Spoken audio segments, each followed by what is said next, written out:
अस्सलाम वालेकुम वेलकम साले पर एनसाइक्लोपीडिया छाला खुश है उत भी सही है पाण कयूं पिया JEST सैंपल पेपर में मैथ पोर्शन जेको आहे हुनजो ॿियो सुवाल हिन खां पहिरियों वारो सुवाल ऐं PST जा जेका बि सैंपल पेपर में सुवाल हुया ऑलरेडी असां अपलोड करे छॾिया आहिनि हू बि जेकॾहिं न आहिनि ॾिठा त ज़रूरु ॾिसजो।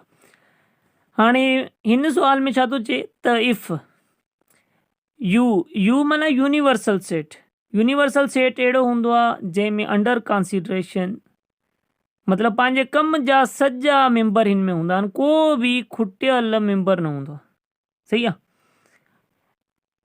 एंड ए ही यूनिवर्सल थी वियो एंड ए जेको आहे हू 2,4 आहे, ठीकु आहे।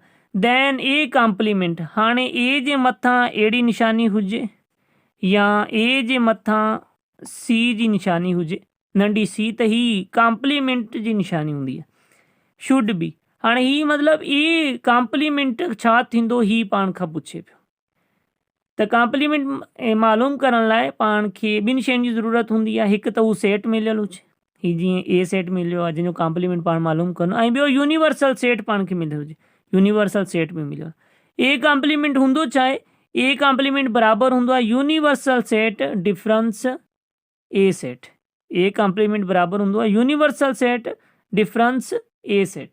हाणे हिते जेकॾहिं बी कॉम्प्लीमेंट हुजे हा त बी कॉम्प्लीमेंट छाजे बराबरि हुजे, यूनिवर्सल सेट डिफरेंस बी, ठीकु आहे।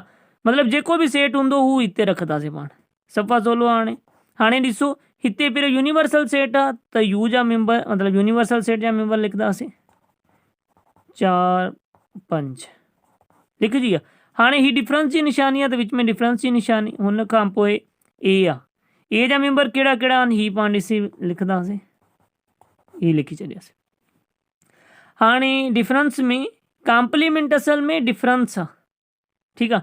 बाक़ी यू डिफरेंस जेको पाण जंहिंजो पाण मालूम कंदा हूंदासीं, यू डिफरेंस हिते छा आहे, यू डिफरेंस ए आहे, ठीकु आहे। बाक़ी सदई हिन में चवंदो आहे सदई यू मां पाण डिफरेंस कंदा, यू जेको यूनिवर्सल सेट आहे हुन मां पाण डिफरेंस कंदा। डिफरेंस में छा हूंदो आहे, डिफरेंस में ईअं हूंदो आहे त पहिरें सेट में त हुजणु, पहिरें सेट में त हुजणु, बाक़ी ॿिए में न हुजणु, हू पाण लिखंदा, ठीकु आहे। हाणे ॾिसी वठूं हिते कहिड़ा आहिनि जेका पहिरें सेट में त आहिनि बाक़ी ॿिए में न आहिनि। ॾिसो हिकु हिते आहे, हिते कोन्हे, मतिलबु ही पाण लिखंदासीं, यू में त आहे बाक़ी ए में कोन्हे त पाण ही लिखियोसीं। बी ऐं ॿ हिते बि आहिनि ऐं हिते बि आहिनि त ही पाण कॾहिं बि न लिखंदासीं, पाण सिर्फ़ु हू लिखंदासीं जेका पहिरें में हुजणु, यूनिवर्सल सेट में हुजणु ऐं हिन में न हुजणु, हू पाण लिखंदासीं। हाणे 3 चेक कयूं, 2 न लिखियोसीं छो जो 2 हिन में बि आहे हिन में बि आहे। 3 ॾिसूं, 3 हिन में आहे ऐं हिन में कोन्हे त ही ज़रूरु पाण लिखंदासीं। 4 चेक कयूं, 4 हिन में बि आहे हिन में बि आहे, कॾहिं बि न लिखंदासीं। 5 चेक कयूं, 5 हिन में आहे बाक़ी हिन में कोन्हे त पाण ही ज़रूरु लिखंदासीं, ही थी वियो।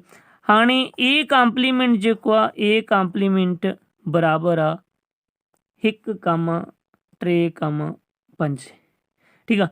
सेट जे बारे में ऑलरेडी असांजो पूरो चैप्टर अपलोड थियल आहे, A to Z chapter upload थियल आहे, हू बि मां डिस्क्रिप्शन में बि प्लेलिस्ट जी लिंक ॾेई थो छॾियां ऐं कमेंट में बि इंशाल्लाह मिलियल हूंदी, तव्हां ज़रूरु ॾिसजो। हुन में यूनियन बि थियल आहे, इंटरसेक्शन बि थियल आहे, कॉम्प्लीमेंट बि हुते वेल एक्सप्लेन थियल आहे, डिफरेंस बि थियल आहे, हुन खां पोइ सिमेट्रिक डिफरेंस बि थियल आहे ऐं खोड़ ॿियो कुझु बि सेट जे बारे में तक़रीबन सॼो कुझु थियल आहे, हुतां बि ज़रूरु ॾिसजो। मिलूं था नई वीडियो में, ख़ुदा हाफ़िज़।